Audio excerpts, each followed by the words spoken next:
I woke up to 17 missed calls from my younger sister, Emma, which made no sense because she knew I always silenced my phone while I slept. When I finally called her back, she answered on the first ring, sobbing so hard she could barely breathe. The first thing she said wasn't, "Where have you been?" or "Are you okay?" It was, "Please tell me you're not at the cabin." I laughed because I had absolutely no idea what she was talking about. I lived alone in Seattle, worked remotely as a software engineer, and hadn't left the city in weeks. Then she said something that made my stomach twist. "I watched you walk into Grandpa's cabin yesterday afternoon."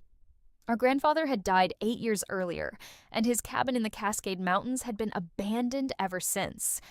I told her she had to be mistaken. She insisted she wasn't.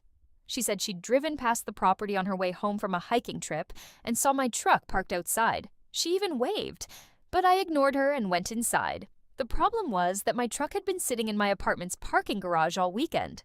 To prove it, I grabbed my keys, walked downstairs, and stared at the empty parking space where it should have been. I honestly thought someone had stolen it until my phone buzzed with a notification from my security app. The tracker showed my truck exactly where Emma claimed it had been, parked outside Grandpa's cabin. My heart started pounding. I called the police to report it stolen, but before an officer could even be dispatched, the tracker went offline. Just like that. Gone. I borrowed a rental car and started driving toward the mountains because something felt wrong. Halfway there, I got another call from Emma. This time she whispered, "Don't go inside if the lights are on." I asked why, but she refused to answer. She just repeated, "Promise me you won't go inside." By the time I reached the cabin, the sun was setting behind the trees. My truck was parked exactly where the tracker had shown it. The driver's door was open. My keys were still in the ignition. Nothing appeared stolen. I should have left right then, but curiosity got the better of me. The cabin door creaked open with almost no effort. Inside, everything looked exactly as it had the day Grandpa died. Same old rocking chair, same hunting trophies, same faded family photos on the wall. Then I noticed something new. A fresh mug of coffee sat on the kitchen table, still warm enough to produce steam. Someone had been there only minutes before. "Hello?" I called. No answer. I walked farther inside until I reached Grandpa's old study. That's when I saw the notebook. It was open on the desk, and written across the page in neat handwriting were today's date and my full name. Underneath it were 3 words. "You came back." I felt every hair on my arm stand up. Suddenly I heard footsteps upstairs. Slow, heavy, deliberate. Every instinct told me to run, but instead, I climbed the stairs one at a time. At the end of the hallway was Grandpa's bedroom. The door was slightly open. I pushed it with one finger. The room was empty, but the window was wide open even though it had been nailed shut for years. A cold breeze drifted through the room carrying the smell of pine and rain. Then I heard another sound behind me. A floorboard creaked in the hallway. I spun around. Nobody. I hurried downstairs, grabbed the notebook, and ran outside. As I reached my truck, I realized something terrifying. The notebook wasn't old. The ink was still wet. Someone had written in it today. I drove straight to the nearest sheriff's office and handed the notebook to Deputy Collins. He looked confused. "This isn't your grandfather's handwriting," he said. "Then whose is it?" He hesitated before answering. "Yours." I laughed because that was impossible. He slid the notebook back across the desk. "Look at the signature." My stomach dropped. It looked exactly like mine. Every curve, every letter, even the way I crossed my T's. Collins asked if I'd ever been sleepwalking or suffered memory loss. I said no.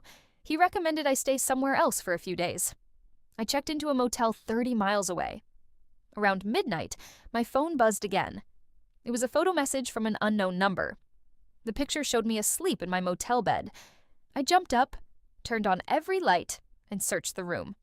Nobody was there. The windows were locked from the inside. The door chain was still attached. Then another message arrived.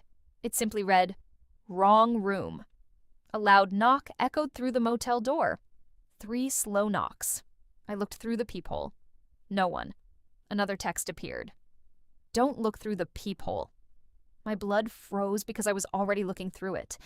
I stepped back just as something slammed into the door hard enough to shake the entire frame. Then silence. 5 minutes passed.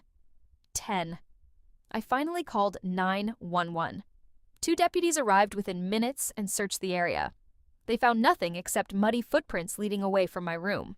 The strange part was that the prints stopped abruptly in the middle of the parking lot, as if whoever made them had simply vanished. The next morning, Deputy Collins called me. His voice sounded nervous. "We processed the notebook. And the fingerprints belong to you." I nearly dropped the phone. "I've never seen that notebook before yesterday." "There's something else," he continued. "The ink wasn't written yesterday." "Then when?" "According to the lab," he paused, "it was written almost 8 years ago." My mind couldn't process what he was saying. 8 years ago was the week Grandpa died. Collins asked me to come back to the station immediately. When I arrived, the evidence room was in chaos.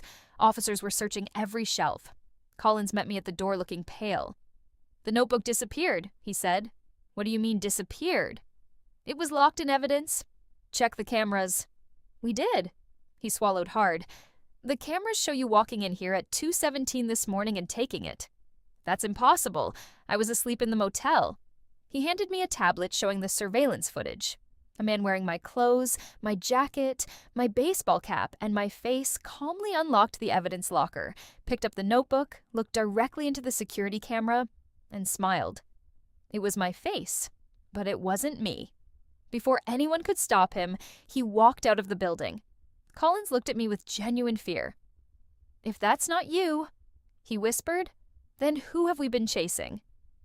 At that exact moment, my phone buzzed one final time. It was another message from the unknown number. This time it contained only a live photo. It showed me standing inside Grandpa's cabin, staring directly into the camera.